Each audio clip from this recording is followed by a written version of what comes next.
Alors potentiellement, on peut se trouver sur un réseau dont la configuration peut occasionner des conflits d'adresses IP entre des adresses fixes, entre différents serveurs DHCP qui ont des zones, des étendues qui se chevauchent. Hein. Donc, si on peut, on va éviter ce genre de choses. Naturellement, l'idée va être de créer, de se réserver une liste d'adresses pour les adresses IP fixes, de se réserver une liste d'adresses pour les adresses IP dynamiques, donc que l'on va mettre dans les étendues DHCP. Potentiellement, on peut peut-être avoir des cas où les conflits sont possibles.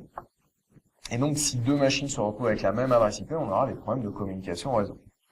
Pour ça, on peut aller au niveau des propriétés d'IPv4 sur le dernier onglet avancé.